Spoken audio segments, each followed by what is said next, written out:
Hey guys, welcome back to another video. Today I'll be reviewing the Sigma 24-70mm f2.8 art series lens. I'll be comparing it to the Sony G Master version 1 and G Master version 2, and I'll try and explain why this lens is a better buy compared to those other ones. And well, we're at an archery contest and this is the best way to test this lens out. So let's go. Now, to bring things a little bit more in perspective, I am at an international archery contest called Veronica's Cup, and it's in our hometown, just like last year for those of you who are following me on the channel. And I'm again the official world archery photographer, which means that I need to take good photographs for the World Archery Association to then publish an article about this event.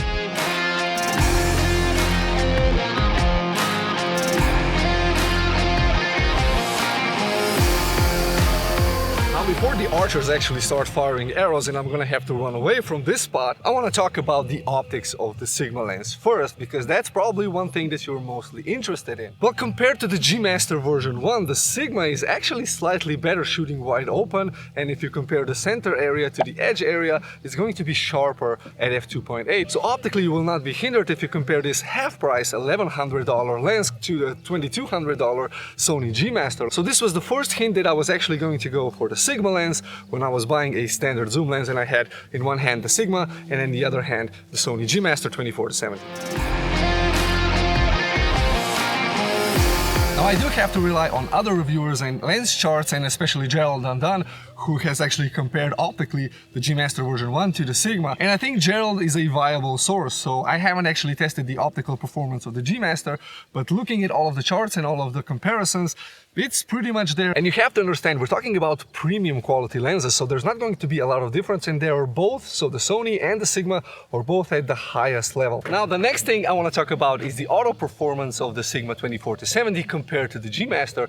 Now, as I was in the shop buying this lens and I had the G Master, I actually tried them both. Now, I am talking about the G Master version 1 because the G Master version 2 is apparently a little bit better, as is the optics. So the Sigma sits somewhere in between the G Master version 1 and the G Master version 2 in terms of optics and autofocus. Now, as I went to the shop and I was holding these two lenses, so the Sony G Master and the Sigma, I was actually biased towards the Sigma just because it's half the price, but I did try the Sony. And mostly what I could test out was the autofocus for video and autofocus for stills. And maybe because I was expecting the autofocus on the Sony to be a little bit better, I might have slightly noticed that for video it was just a teeny tiny bit more responsive, but it's it's the same as the optical performance. I mean, you can't really tell which one is better. So if autofocus is something that you're relying on, the Sigma is going to deliver the result in photography as well as in video.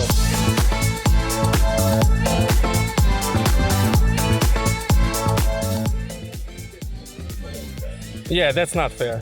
That's just not fair. You know, I'm pretty sure you have to hit right over here. Yeah, it's close enough. Now, to my surprise, none of the three lenses are optically stabilized, not the Sony and not the Sigma. And I actually thought that the Sony lenses are more expensive because they are also optically stabilized, but they're not. But there is an advantage to the Sigma compared to both Sony lenses, and that is that the Sigma holds the focus as you're zooming in and zooming out, and the G Master 1 and the G Master 2 are not. So that parfocal function that the Sigma lens has is actually really important when you're trying to compose the shot really fast and you don't want to reacquire focus, especially if you're back button focusing. One small camera, a second small camera. Dude, seriously, can you imagine having this for vlogs? These guys don't need autofocus, they're doing focus pulling. And these are the guys that are doing all the whistling. Yeah. The working crew.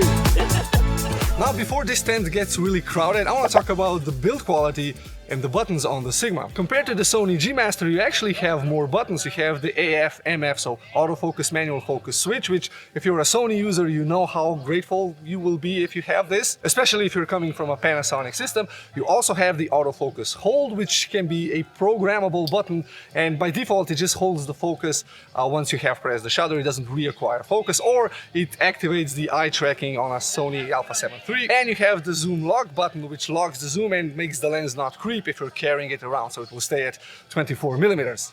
As for the feel in the hand, the Sigma actually feels a lot more solid and a lot more professional compared to the G Master. At least that's my opinion, and maybe it's the glossy polish that it has or the finish. The zoom and focus rings feel really solid and really smooth, and I honestly have nothing bad to say about the build quality. It's solid and it's pretty much comparable to the Sony G Master 1, and I'm guessing the version 2 as well. Hi! Britain? Yes, Team Britain. I never know. Is it England or is it Britain? It's Great Britain because I'm from Northern Ireland. Ah, nice. So- I can hear with the accent. They're all English. Ah, okay. So nice.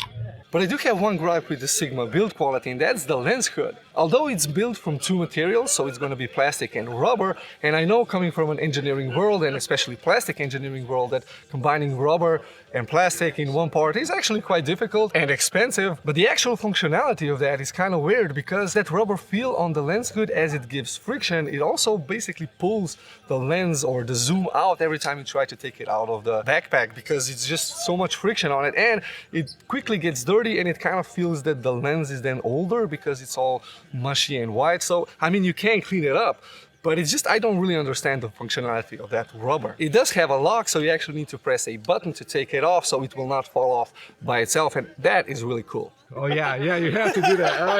Oh yeah. Are you guys enjoying your day? Yeah, it's gonna be sunny, right? Yeah. Hopefully. Hello. Are you going to win today? We'll see. We'll see, probably. Okay, nice. Now, if this was tracking me, it's doing a good job.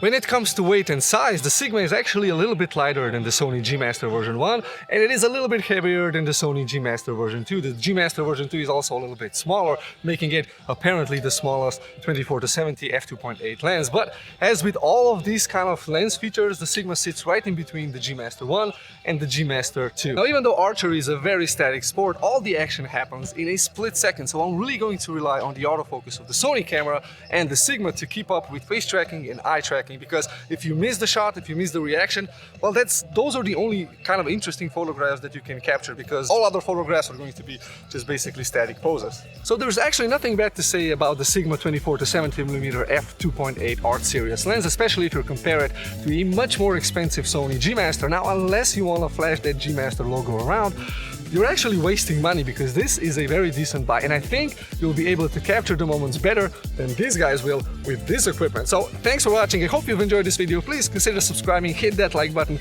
and stay on the channel, watch this video, and I'll see you in the next one. Bye bye.